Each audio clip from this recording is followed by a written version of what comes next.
So the answer is AI, a powerful tool indeed. Imagine AI tutors reaching every child regardless of location in healthcare, diagnosing diseases. Hello guys, क्या हो अगर आपको अभी Mahatma Gandhi, APJ Abdul कलाम और Isaac Newton जैसे historical लोगों से बात करने का मौका मिले, लेकिन वो तो इस दुनिया में नहीं है, तो फिर हम उनसे कैसे बात करेंगे? It seems to be impossible, right? लेकिन आजकल एआई का ज़माना है और एआई का यूज़ करके मैंने एक ऐसा वेबसाइट बनाया है जहाँ पे आप इन सभी लोगों से चैट कर सकते हैं और उनके विचारों को समझ सकते हैं। और आज मैं इस वीडियो में महात्मा गांधी, एपीजे अब्दुल कलाम और आइजैक न्यूटन से कुछ क्वेश्चंस पूछेंगे और देखते हैं कि वो उसका जवाब कैसे देता है। तो चलिए इस वीडियो को शुरू करते हैं। तो ये है हमारा साइट जिसका नाम मैंने लेजेंड्स टॉक रखा है। इसमें मैंने काफ़ी सारे हिस्टोरिकल फिगर्स को ऐड किया है, जैसे साइंटिस्ट में Isaac Newton, APJ Abdul Kalam, Albert Einstein, Al-Khwarizmi, and entrepreneurs, freedom fighters, politicians, cricket legends, football legends. और यहाँ पर मैंने एक इम्पॉर्टेंट फीचर ऐड किया है, क्रिएट योर ओन लेजेंड्स। इस पर क्लिक करने के बाद यहाँ पर आप 2 लेजेंड क्रिएट कर सकते हैं और वो दोनों एक दूसरे से चैट करेगा। तो ये काफ़ी इंटरेस्टिंग फीचर है जिसे मैं आपको वीडियो में आगे दिखाऊंगा। तो चलिए हम सबसे पहले आइजैक न्यूटन से बात करते हैं, इससे कुछ क्वेश्चन पूछते हैं और देखते हैं कि ये उसका जवाब कैसे देता है। तो हम यहाँ पर स्टार्ट चैट पर क्लिक करते हैं and now the chat started. तो सबसे पहला क्वेश्चन हम इससे पूछते हैं, how are you Isaac?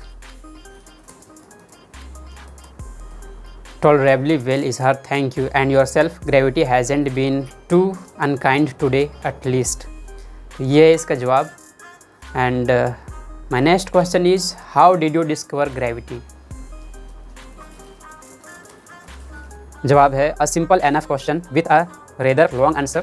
It wasn't a eureka moment, more a gradual dawning, an apple, a falling moon, a bit of pondering. Mostly it involved a lot of tedious calculations. I'll admit quite a bit less exciting than the legend suggests. Okay.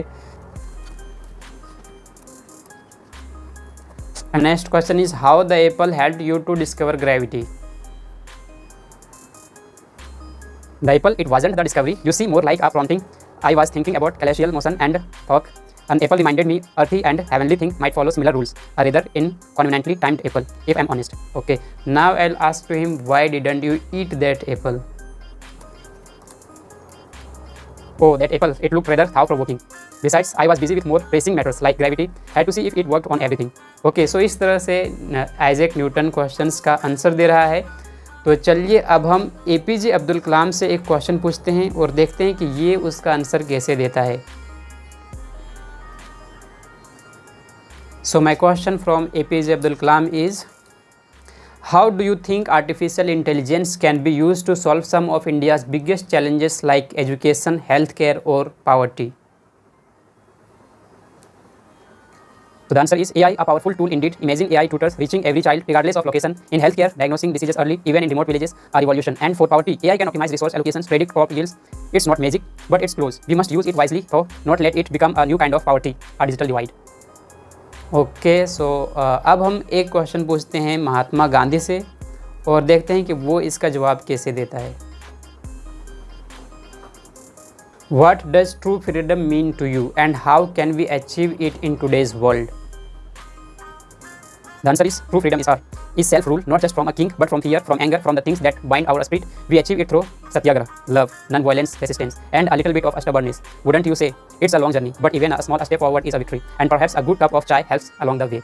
Okay, हम इससे और भी questions पूछ सकते हैं, but मेरे mind में अभी और ज़्यादा क्वेश्चन नहीं है। तो चलिए अब हम क्रिएट योर ओन लेजेंड पर क्लिक करते हैं और यहाँ से 2 लेजेंड को क्रिएट करते हैं और देखते हैं कि वो दोनों एक दूसरे से कैसे चैट करता है। ये इंटरेस्टिंग होने वाला है। तो यहाँ पर मैं पहला लेजेंड रखूँगा मिर्ज़ा गालिब को। मिर्ज़ा गालिब जो कि एक शायर है। एंड दूसरा लेजेंड अल्लामा इकबाल, वो भी एक ग्रेट शायर है। नाउ मिर्ज़ा गालिब एंड अल्लामा इकबाल, ये दोनों शायर है, तो ये दोनों शायराना अंदाज में एक दूसरे से बात करेगा। तो चलिए हम स्टार्ट चैट पर क्लिक करते हैं। Now the chat started. तो मिर्ज़ा गालिब ने लिखा hi and now Allama Iqbal is typing. Allama Iqbal, अस्सलाम वालेकुम गालिब साहिब, क्या खबर हैं? मिर्ज़ा गालिब, वालेकुम सलाम इकबाल, कुछ खबर नहीं, वो पुरानी सी बातें हैं, आपकी खबर? अल्लामा इकबाल, कुछ ज़्यादा तो नहीं मगर यही पुरानी सी हलचल, आपका क्या ख्याल है, खुश रहे। मिर्ज़ा गालिब। कुछ ख्याल क्या रखूं इकबाल, ये दर्द ये गम ये बेनुमाई, यही तो है ज़िंदगी। अल्लामा इकबाल। गालिब साहब, दर्द में भी एक हुस्न है, अगर उसे लफ्ज़ों में पहचान सकें, ये बेनुमाई यही तो हुनर है। वैसे ये बेनुमाई क्या है मिर्ज़ा गालिब? हुनर? ये बेनुमाई कौन से हुनर है इकबाल? दर्द का हुस्न वो तो सिर्फ़ आप जैसे लोगों के लिए है, हम गरीबों के लिए तो ये सिर्फ़ तकलीफ़ है। अल्लामा इकबाल। तकलीफ़ में भी एक शायरी है गालिब साहब, दर्द को लफ्ज़ों में ढाला जाए तो वो तकलीफ़ से ऊपर उठकर हुनर बन जाता है। गरीबी से तो शायरी पैदा होती है, मर जाती नहीं। तो इस तरह से मिर्ज़ा गालिब और अल्लामा इकबाल एक दूसरे से शायराना अंदाज़ में बातें कर रहा है। तो चलिए हम इसे स्टॉप कन्वर्सेशन पर क्लिक करके इसको स्टॉप कर देते हैं, वरना ये काफ़ी देर तक बात करते रहेगा। इसमें मैंने सभी कैटेगरीज़ के और भी एआई कैरेक्टर्स को ऐड किया है, जिसे आप सी ऑल पर क्लिक करके उस कैटेगरी के सभी एआई कैरेक्टर्स को देख सकते हैं। और अगर आप इसे ट्राई करना चाहते हैं तो फिर आप नीचे कमेंट करें आई वांट टू ट्राई, तो मैं इस लेजेंड स्टॉक को डिप्लॉय करके इसका लिंक इस वीडियो के डिस्क्रिप्शन में या फिर कमेंट में प्रोवाइड कर दूंगा और आप वहां से इसे ट्राई कर सकते हैं। तो आपको यह लेजेंड स्टॉक कैसा लगा आप नीचे कमेंट में बताएं। और अगर आपके पास कोई सजेशंस है किस तरह से इसे और भी इम्प्रूव किया जा सकता है और भी इंटरेस्टिंग बनाया जा सकता है, इसमें कौन से नए फीचर्स ऐड किए जा सकते हैं, वो आप नीचे कमेंट में सजेशन ज़रूर दें। और इसी तरह की इंटरेस्टिंग प्रोजेक्ट्स के लिए आप हमारे चैनल को भी सब्सक्राइब करें। Thank you.